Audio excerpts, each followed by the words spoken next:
Hey guys, what's going on? It is 1 week to go.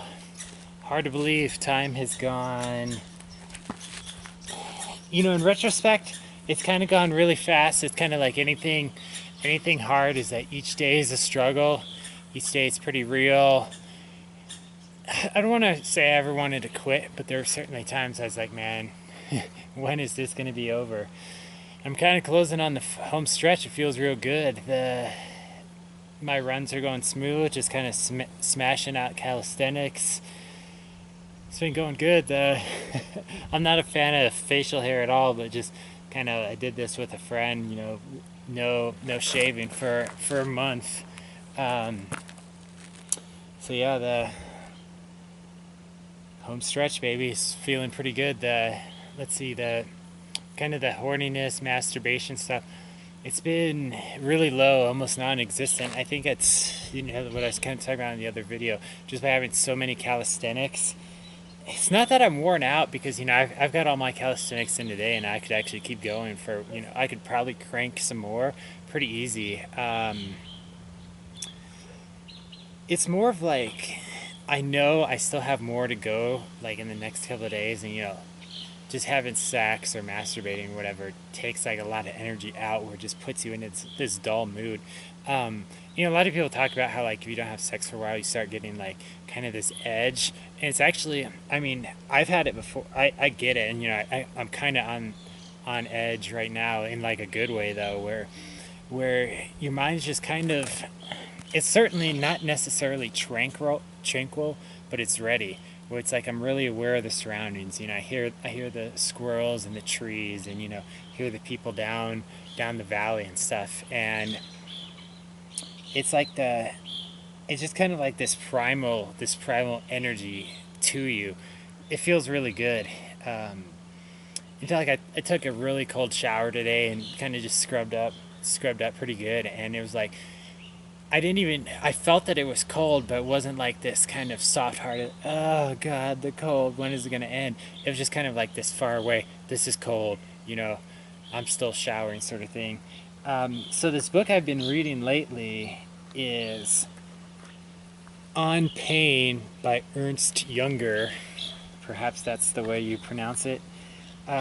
This was written, he was a World War I guy, I guess, and like a shock trooper or something. Anyway, it's pretty legit about kind of like it was written back then, and about how even at that time how society was growing weak. And I think if he could see modern society today, it kind of blow his mind in a really negative way. Because modern society, it's all about how much pleasure, what makes me feel good. Oh, I'm going to go have a fatty dinner and sit on the couch and watch TV for 4 hours and then maybe go masturbate to some porn afterwards. Doesn't that sound like a nice, solid, modern night? And then tomorrow I'll wake up and go to a job from 9 to 5 and, have a bunch of donuts and double frappuccino in the morning and, something nice and fatty and gross for lunch, and do the exact same thing day in and day because it just feels so good and we don't pay the price till later. So here's a couple of quotes that are relevant. No human situation is secure against pain. And so based on the title, obviously his entire thing is about kind of the human condition could mostly be summed up by our relation to pain, and do we try to avoid it or do we try to embrace it? The fact that pain repudiates our values is easily hidden in times of peace. Yet we already begin to reel when a joyful, wealthy, or powerful man is stricken by the most ordinary of afflictions.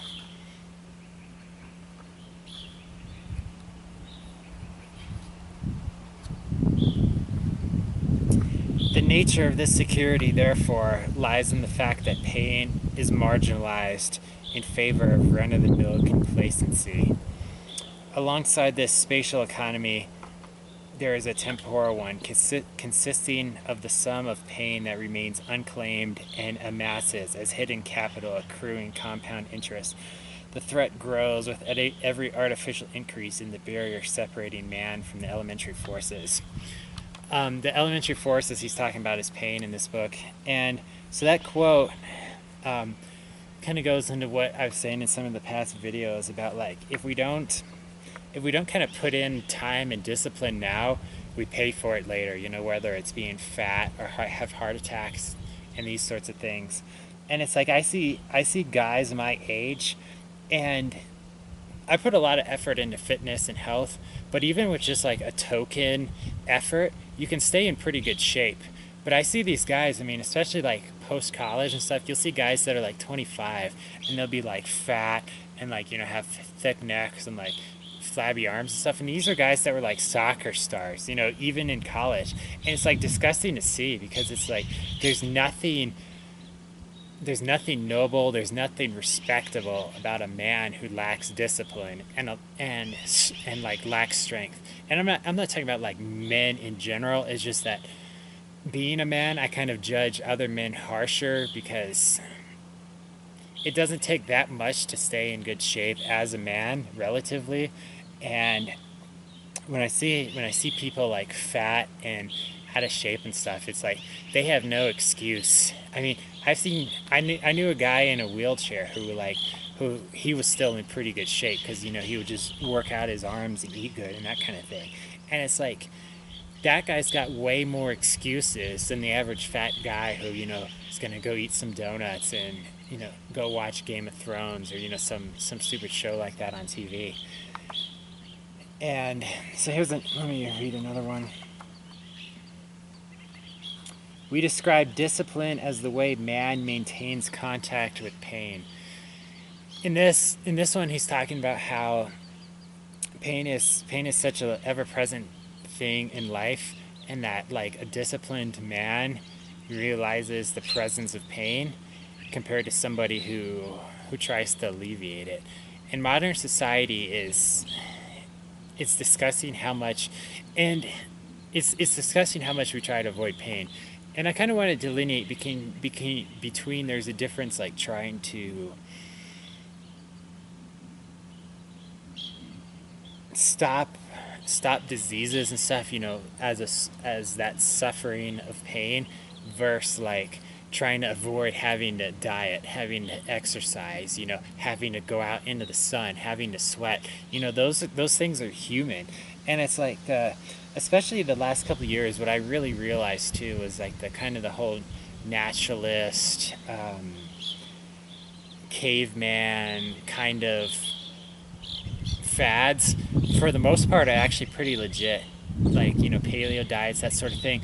I've never dug super hard into paleo per se. I know that there is some hit and some miss, but just in general, that humans need to be like, you know, eating kind of a wide range of diets. We need to be up, we need to be moving. I really see that because I had a desk job for a while where I would have to sit, and man, my back would be killing me after a day of work. But then in contrast, I could go out and like cut wood all day and I'd be worn down, but I wouldn't be in pain. And it's because that's what our bodies are meant to do. We're up and moving and taking amounts of pain. And it's such a irony that sitting in comfort, you know, in your nice padded chair, you know, doing this and filling out your spreadsheets is actually making it worse. Like he was talking about, that you're accruing compound interest. Here's kind of another one that I thought was pretty legit. In the liberal world, what one considered a good face was, properly speaking, the delicate face, nervous, pliant, changing, open to the most diverse kinds of influences and impulses. By contrast, the disciplined face is resolute. It possesses clear direction. It is single-minded, objective, and unyielding. One immediately notices, by every kind of rigorous training, how the imposition of firm and impersonal rules and regulations is reflected in the hardening of the face. I think that's a pretty sick quote. One thing that I had come across that is actually relevant to this was I used to study like a lot of like survival situations. How do people survive plane crashes, trapped on islands, all these sorts of things. And then one thing I started coming across was, and surprisingly this phenomenon hasn't been studied very well, but you'll take like a picture of like somebody, and then if they've gone through a war, they've gone through large long-term starvation, some sort of survival thing, you'll take their before and like their during or recently after picture, and their face looks literally different, where they'll kind of have like a square jaw, like kind of narrower eyes, and their eyes will be brighter. It's not like that they turn into some sort of like ugly brute. Their eyes, objectively, even looking at other males, are like more beautiful eyes, because it's like soft living like deadens the eyes, where it's like they're kind of like cloudy, they're not bright. And then you'll see these people who've survived these, survived these things, where they have faces kind of like this, and their eyes will be like really bright, where you can see like reflections. This isn't even like a camera trick either, where like you can look up some of like what's that show called? It's not Survivor, man. Naked and Afraid. They'll show the before and afters. You can see the change in their faces, or sometimes like people in wars and these kind of things. So if that interests you, kind of go look it up, and it'll be really mind-blowing. And like, it hasn't been studied, but I'm convinced that there's kind of a like biological thing going on, that like as we're like truly embracing life, it's kind of reflected in a more positive way on our face. Anyway, so that's kind of enough about that. The just kind of the update on the monk mode with the last week cruising in. The seems to be going good. The nothing's been hurting too bad. I've just been really diligent about stretching my shoulders, kind of with like some like tension bands, just pulling my shoulders back like this, because this part right here, even just sitting in life gets us going pretty good. I'll do a lot of those like Hindu push-up B52s, where you kind of like rock like this down to like upward dog, downward dog sort of thing, to kind of keep my shoulders loose. Other than that, it's been going pretty good. Feeling solid. No doubts about gonna quit or anything, and just cruising. Everything seems to be going good. I'm looking forward to the end. Get back to that soft life, so to say. Just to take a little break. Probably get back into like some powerlifting and that sort of thing. I kind of really needed a break, because I had kind of plateaued for a while. Wasn't really getting anywhere. Kind of suffering some skeletal damage along the line. So this has been good. It's really just helped reset my brain. It's just crazy how like I don't even have a desire like to look up porn or anything like that, because it seems so depraved. I've seen this kind of thing before, where it's like I'll be way out in the woods camping for a couple of days, and when I first come back, it's like the TV and computer, they seem really foreign, where it's like this fake reality. And watching this video on YouTube, it seems somewhat hypocritical. But the very first time I'd ever like turn on the computer or something, load up a video game, I felt like I was losing something vital, that I'd been like connected to life, and now there was this wall where I was just like living this fake pseudo reality. And the reason I bring that up is because this spree I've been on. I mean, I still look at stuff on the internet. I still play video games now and then. I feel like I am more connected to real life, as if I was living in completely isolated in the woods. And I think it's just kind of like getting more in touch with what life is, that sometimes we have to do things that are uncomfortable, and it's just forcing ourselves onward. The meditation, those sorts of things, and it's just been really helping. And I hope somebody's out there still cranking, or this video gives them some inspiration to press on, because it's feeling great, and in the home stretch is looking good. All right, guys, see ya.